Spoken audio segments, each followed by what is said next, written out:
Olá, começa agora o Informe-se ao vivo, direto dos estúdios da Unisa Digital. Hoje, quarta-feira, 10 de novembro, conversaremos sobre um assunto polêmico, direito do consumidor. E para isso, contamos com a presença da professora Ivelise Fonseca da Cruz. Ivelise é mestre e doutoranda em Direito pela PUC de São Paulo, atua como advogada nas áreas de Direito Civil, Comercial, do Trabalho e Direitos Especiais. Além disso, é professora adjunta responsável pelas matérias jurídicas de diversos cursos da Unisa. E você pode acompanhar também pela internet www.cnu.org.br/alvivo.asp. Participe, ligue 2141 8610 e esclareça suas dúvidas. Obrigada pela presença, doutora. Obrigada, Rosângela, pelo convite. É um prazer estar aqui. Para começar, quem são os consumidores? A legislação do consumidor, o Código de Defesa do Consumidor, ele é bem detalhista, Rosângela, e ele apresenta alguns conceitos especiais, já que essa é uma matéria de grande importância, de ordem social e de interesse público. Então, no artigo 2º da lei, e o número da lei é 8.078 de 90, parece que hoje os brasileiros conhecem bem mais da lei consumerista do que de um período anterior. Nós temos o conceito de consumidor, que diz que é toda pessoa física que tem aí o interesse de adquirir ou utilizar produtos e serviços ou serviços como sendo o destinatário final.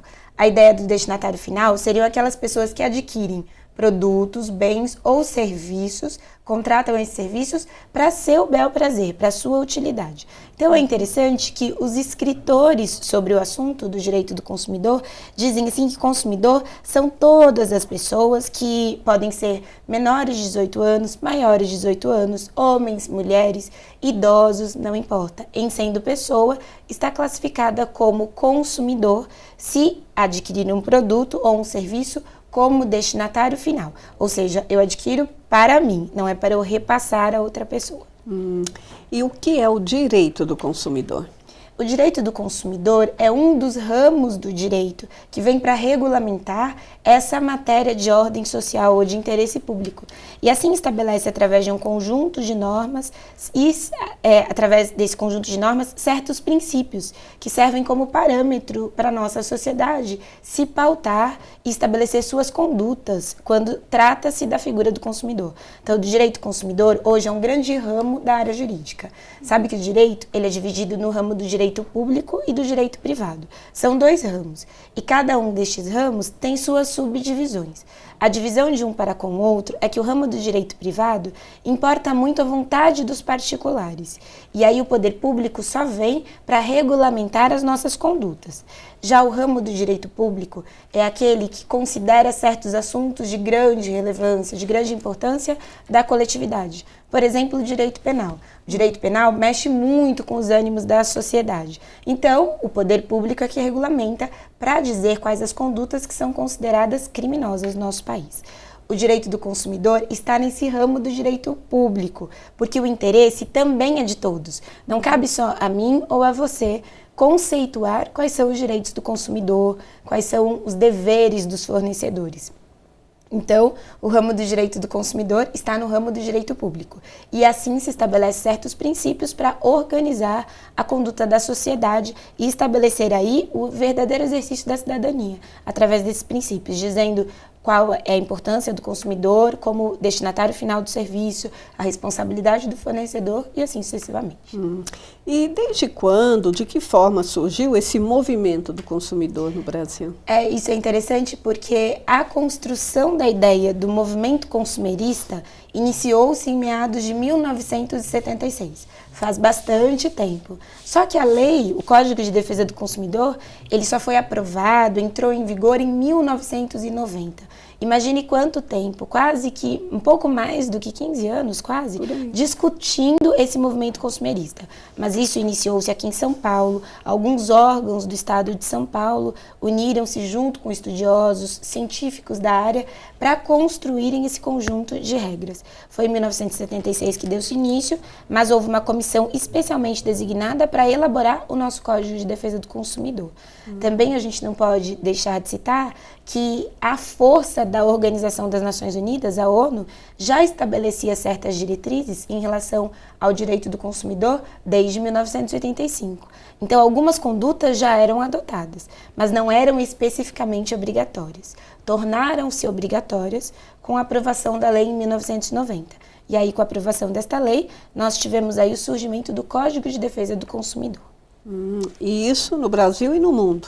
No Brasil, o nosso código foi aprovado em 1990. Então, no Brasil, esse boom inicial se deu em 1990. Mas no mundo, o direito consumerista, ele é organizado, respeitado. Agora eu vou dar uma novidade para quem está nos escutando, talvez para você também. Sabe que o nosso Código de Defesa do Consumidor, por ser um fruto de estudo de quase 15 a 16 anos, desde 1976, na verdade 14 anos, ele é um resultado muito positivo.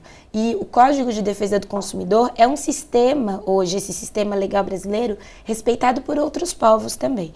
Existem outras nações que se utilizam da nossa legislação consumerista como base de consulta. Então, existe direito do consumidor em todos os países. Cada país funciona de uma maneira, mas o Brasil é grande destaque nessa área em relação a outros povos e é observado por outras pessoas, que a gente chama de outras gentes, que se refere a outras nações em relação a essa legislação consumerista. Estamos conversando sobre direito do consumidor e você pode participar, esclarecer as suas dúvidas. Daqui a pouquinho, né, doutora? Sim. A gente já vai entrar na polêmica aí da não prática dos direitos. Ligue para 2141-8610 e faça a sua pergunta. Pessoa jurídica pode ser consumidora?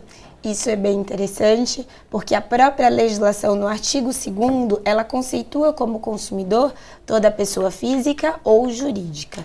E a jurídica, ela pode ser reconhecida como consumidora se ela tiver aí, apesar da gama de informações que ela possui, que é diferente de uma pessoa física. A pessoa física adquire um produto, mas ela não tem a mesma especificidade que uma pessoa jurídica. Mas, às vezes, as pessoas jurídicas também adquirem produtos para si como destinatárias finais. Um exemplo de uma pessoa jurídica que seria consumidora é, então, uma empresa que adquire carros para os seus funcionários trabalharem. Nesse caso, os carros adquiridos, os automóveis adquiridos, eles não são para uma frota de táxi, para a atividade ser desenvolvida, mas faz parte daquela pessoa jurídica. Então, se a pessoa jurídica adquire bens também como destinatária final, ela entra na classificação aí de sendo consumidora no conceito da lei. Isso é um grande detalhe e um grande avanço da nossa lei, porque antes era visto somente a pessoa física. Hoje, a pessoa jurídica, que é um ente que decorre da vontade do ser humano, nós criamos as pessoas jurídicas, elas também podem ser aí configuradas como sendo consumidora. Mas o detalhe é que ela tem que ser a destinatária final no consumo daqueles bens que ela está adquirindo ou serviço. Ela não pode repassar, senão ela é fornecedora. E quais são os objetos da lei de consumo? Os objetos da lei de consumo, os objetos que são protegidos. Isso é bem interessante, porque se nós estudarmos aí a relação consumerista, nós nos deparamos com alguns objetos diferentes. Tem muita gente que quando pensa em consumo, pensa somente em produto, mas a ideia de consumo e em relação aos produtos que são consumidos está no artigo 3º da lei. No artigo 3º, a lei estabelece quais são os objetos que são protegidos e que são objetos de interesse de uma relação de consumidor com fornecedor. Então a lei diz assim que são produtos considerados consumeristas, qualquer bem móvel ou bens considerados imóveis, bens materiais ou bens imateriais também são assim vistos, bens duráveis, por exemplo, um carro, bens não duráveis, que são alimentos, porque eles não duram tanto tempo, Sim. Os serviços, que são obrigações de realizar alguma coisa. Então, os serviços já não são produtos, seriam aí atitudes do indivíduo. Pelo direito, os serviços são classificados como obrigações de fazer. Fazer o quê? Fazer alguma coisa, construir uma receita. Você é contratada para fazer, na verdade, a limpeza de todo o meu sistema da informática, porque esta é a sua área. Então, os serviços também são classificados como sendo objetos de consumo, da relação consumerista. Então, nós teríamos os bens, e a ideia de bens é muito maior do que produtos. Então, a ideia da lei é trazer a ideia de bens, porque produtos podem ser duráveis, não duráveis, e os serviços como objetos da relação de consumo. E as perguntas já estão chegando. Tá bem. Larissa Mendes, do Campo Limpo. Comprei uma mercadoria por um site da internet e até hoje não chegou. Onde devo buscar meus direitos nesse caso? Larissa, quando nós adquirimos um produto através da internet, é válida a aquisição, o contrato é na forma chamada pelo Código Civil de compra e venda. Todavia, se há demora, já que na tua questão não foi apontado o período do atraso, é preciso que você entre em contato primeiramente com o sistema de atendimento, aí, o serviço de atendimento ao consumidor, daquele que te forneceu a propaganda do produto, te ofereceu e você finalizou a compra. Então, entre em contato, formalize a sua insatisfação e, dependendo da circunstância, como a compra foi feita fora do estabelecimento, você também pode se arrepender da compra dentro de um prazo aí da assinatura do contrato. Então, digamos que você comprou, na verdade, no dia 7, fez a aquisição pela internet, formalizou a compra no dia 8. Então, você imprimiu aquele comprovante da compra. Como foi fora do estabelecimento, você pode, em até 7 dias, contados do dia 8, dias úteis, que seria o dia 15 de um X mês, que eu não vou dizer o nome, independe, mas para você contar a data, para se arrepender. Todo arrependimento tem que ser formalizado. Então, se você estiver insatisfeita, formalize. Não basta você ligar. Se possível, envie uma carta com aviso de recebimento, entre em contato via telefone, anote o número de protocolo. E se assim não for suficiente, Rosângela, eu sugiro que ela busque aí as defesas jurídicas que ela tem ao seu dispor. Tá bem? Uma outra, do José Fernandes, de Santo Amaro. Sempre vejo casos de propagandas enganosas em folhetos de lojas ou supermercados. Às vezes eles divulgam um produto que não está disponível, entre outras coisas. Como devo proceder nesses casos? O nome José dele é Fernandes. José Fernandes, muito boa a sua questão. Considerando que a propaganda enganosa, ela é proibida, é considerada atitude ilícita por parte aí do fornecedor em relação ao consumidor. O consumidor, Rosângela, ele é visto como a parte mais fraca da relação. Então, ele tem ao seu dispor certas instituições determinadas pela lei para proteger o seu interesse. O exemplo disso é que toda propaganda deve ser clara, objetiva, conter suas informações precisas. Se a propaganda for enganosa, eu sugiro que haja aí o contato entre o consumidor direto com o fornecedor que estabeleceu essa propaganda enganosa. Mas sempre, eu digo, o contato deve ser formalizado. Ele não pode ser somente verbal, porque o verbal é difícil da comprovação. Quando você realiza uma carta sugestiva para aquele local, você faz a carta e pede protocolo, mesmo que seja de próprio punho. Peça que alguém receba e você comprova. E-mail também. E-mail também. E-mail é forma comprobatória. Sim. E aí entre em contato e diga que aquela propaganda não está coadunando, não está em consonância com a realidade dos produtos oferecidos. E que você sugere, então, e assim seguem suas sugestões. Se isso não for suficiente, é possível que o José, que teve a propaganda enganosa, o José Fernandes, que obteve essas informações enganosas, entre em contato com o PROCON, que é o órgão de defesa do consumidor. E estes, ou até o Ministério Público, pode tomar as providências cabíveis de sancionar, de estabelecer certas penas a este estabelecimento. Legal. Nós estamos conversando sobre direito do consumidor com a doutora Ivelise Fonseca da Cruz. Nós vamos a um rápido intervalo e já voltamos. Não saia daí, já prepare suas perguntas, porque nós ainda vamos ficar aqui mais de meia hora, ela vai esclarecer as suas dúvidas.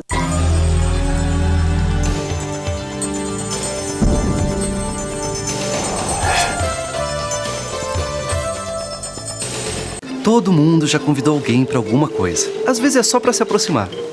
Aceita essa dança? Ou para ver os amigos. Você bola na quarta, hein? Às vezes é para a vida toda. Quer casar comigo? Doe sangue e convide alguém a fazer o mesmo. Entre para a corrente sanguínea.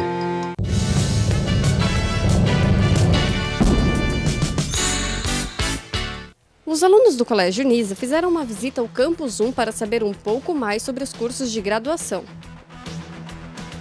A ideia surgiu porque, sabendo que o Colégio Unisa tem parceria com a Universidade Unisa, a gente pediu autorização à reitoria, que nos recebeu muito bem, e os alunos vieram muito na expectativa de conhecer um pouco o que é o campus universitário de verdade. Com uma palestra dos professores e coordenadores de medicina, biologia, biomedicina, educação física e enfermagem, os alunos puderam tirar suas dúvidas. É bastante interessante esse tipo de visita porque coloca o aluno do ensino médio em contato direto com o ensino superior. Então mostra efetivamente a infraestrutura que a universidade apresenta, coloca esses alunos diante da realidade universitária e dá a eles uma oportunidade ímpar de escolha de profissão mais adequada. Além disso, fizeram um tour pelo campus para conhecer os ginásios e laboratórios e receberam explicações dos professores responsáveis. Foi uma experiência fascinante, é sempre bom tratar com alunos de ensino médio, ver o interesse que eles têm, né, a perspectiva que eles têm a respeito da profissão. Então é bastante interessante, bastante enriquecedora e eu gostaria que essa atividade ela voltasse a ocorrer com mais frequência. Atividades como essas visam ajudar os alunos na escolha da carreira, orientando cada um a respeito de sua área de interesse. Eu gostei porque é bem minha área mesmo, saúde, né? Aí eu queria conhecer mais, eu já tinha visto no laboratório, né, de anatomia ou de veterinária, aí eu já tinha visto um pouco, aí hoje eu consegui conhecer um pouquinho mais, eu gostei bastante da visita, achei o campus bem completo, assim.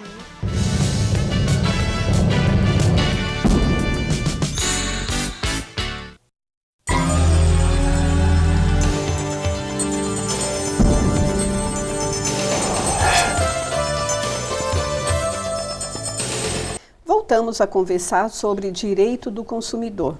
Chegaram mais algumas perguntas aqui, antes de darmos continuidade. Tá bem. Da Cláudia Costa, do Jabaquara. Comprei uma geladeira à vista por R$ 799 no mês passado, numa loja muito conhecida, pela internet, e o valor foi cobrado em duplicidade. Não estou conseguindo resolver o problema pessoalmente e nem por telefone, pois eles alegam que é apenas pela internet.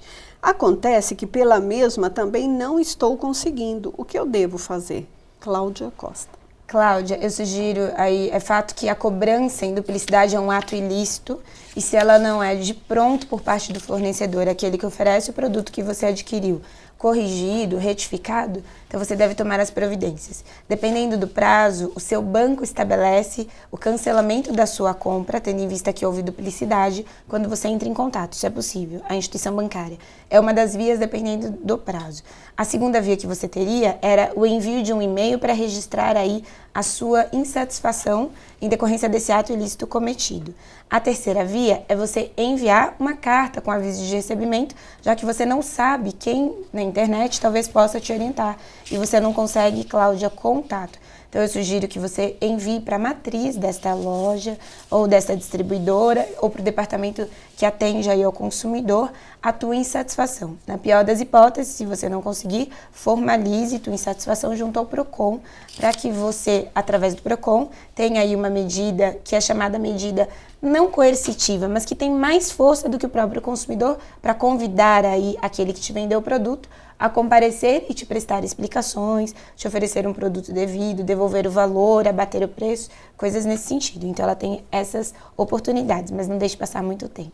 Tá. E quais os direitos básicos do consumidor? Tá bem. Os direitos básicos do consumidor estão elencados na própria legislação. A legislação traz um capítulo dizendo assim, são direitos básicos do consumidor, no artigo 6º.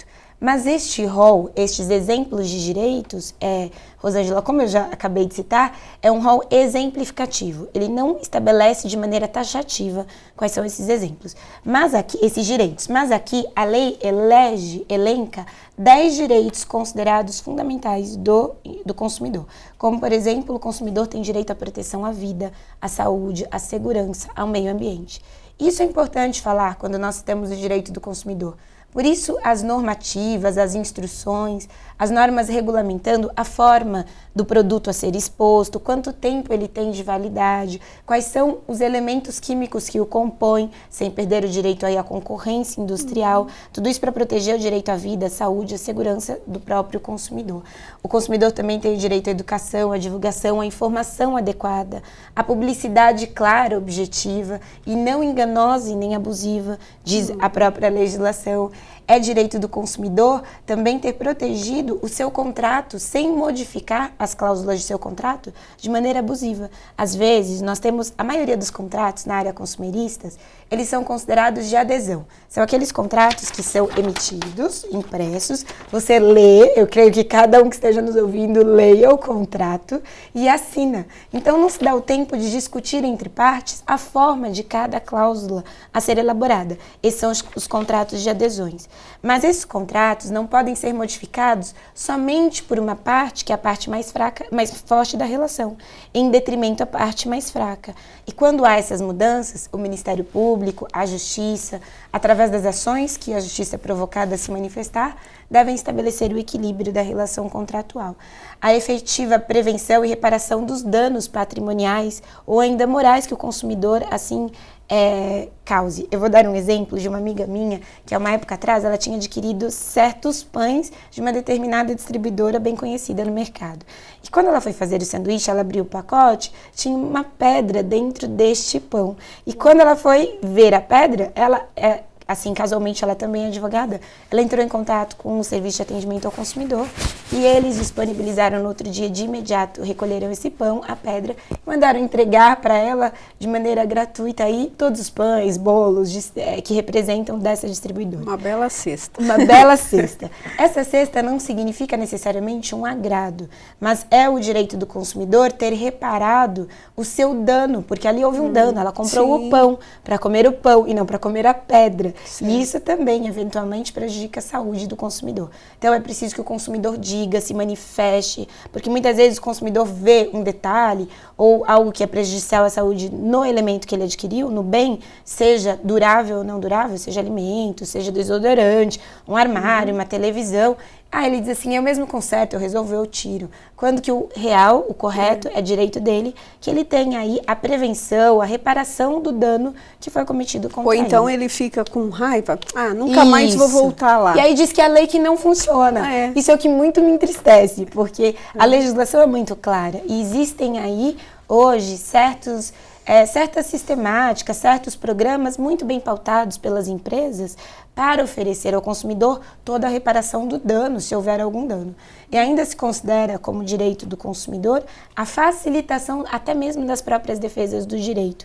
Porque eu vou contar uma coisa a você, Rosângela, se um consumidor ele é lesado, ele tem o direito, como é o caso de uma das nossas colegas que não consegue ser ouvida porque adquiriu um produto, houve a cobrança indevida de maneira dupla, houve a cobrança em duplicidade, a Cláudia. Nesse caso, a Cláudia tem o direito, inclusive, de entrar com uma ação judicial. É direito também do consumidor, quando na promoção de uma ação judicial, ele ter a facilitação dos seus direitos. Porque o consumidor, ele não tem a cientificidade do fornecedor. Ele não conhece como a geladeira é composta, como ela é montada, o serviço de montagem, de distribuição, quais são os elementos que a compõem. Então, numa ação judicial, se a ação, quando tem o seu pedido, ele é plausível, é verossímil, é assim que diz a lei, parece ser verdadeiro, então o juiz pode determinar, diz a lei como direito do consumidor, a chamada inversão do ônus da prova. No direito, existe uma coisa muito interessante. A regra é que quem entra com a ação, via de regra, é quem tem que provar aquilo que está alegando. Então, se eu falo que João, supostamente, é o pai do meu filho, eu tenho que provar através do que é possível, até que se faça o exame. Todas as ações que tramitam, a regra processual é de que a prova cabe ao autor da ação. A exceção está, para alguns casos que a lei permite, como defesa para as pessoas mais fracas, frente àquelas que são muito fortes. E uma das exceções, que é considerada como direito do consumidor, é a questão do consumidor. Quando ele promove uma ação, isso está realmente para incentivar o consumidor, esse direito que eu estou dando, Rosângela, relembrando, é a questão da inversão do ônus da prova. Então, tinha uma pedra lá no pacote, não sou eu que tenho que fazer a prova da pedra, mas se eu guardar a pedra e mostrar na ação, bom, porque o juiz pode determinar a inversão do ônus da prova, dizer o seguinte, o consumidor está dizendo que quebrou o dente ao comer o seu pão. Prove de que todos os pacotes do pão você tem uma fiscalização acirrada. Então, se faz a inversão do ônus da prova. Isso também é um direito do consumidor. E quem é o fornecedor? Fornecedor também é um conceito importante determinado pela lei e está ali no artigo 3º da legislação consumerista, que diz que fornecedor é toda pessoa física ou jurídica, nacional ou estrangeira, privada ou pública, tá bom? Diz a lei, que tem aí, ou até mesmo os chamados entes despersonalizados, como condomínios, massa falida, são entes que não têm personalidade jurídica, mas que são configurados como fornecedores, se desenvolvem atividades de produção, montagem, circulação, transformação, importação e exportação de produtos ou de serviços. Então, são pessoas que não importa se seja física, jurídica, nacional ou estrangeira, privada ou pública, que oferecem serviços ou produtos, mas montam, exportam, circulam, constroem, transformam, importam esses produtos ou serviços. Então, eles fazem de sua atividade a circulação daquilo que foi montado, construído, circulado, transformado, e eles entendem aí nesta atividade da especificidade desses produtos, desses serviços. É importante salientar que, inclusive, as pessoas de direito público, que são aquelas que fornecem água, serviço, gás, luz, energia elétrica, também são fornecedoras de serviços ou de produtos. E, nesse caso, estão frente a uma relação consumerista. Tá bem? Mais perguntas. Tá bem? João Carlos, da Vila Alpina. Meu irmão foi para uma clínica e ficou 16 dias, e por esses dias eles queriam cobrar R$ 4.600. Já que iríamos retirá-lo da clínica antes do prazo estabelecido no contrato, eles podem fazer isso? O estabelecimento, aí houve entre, como é o nome dele?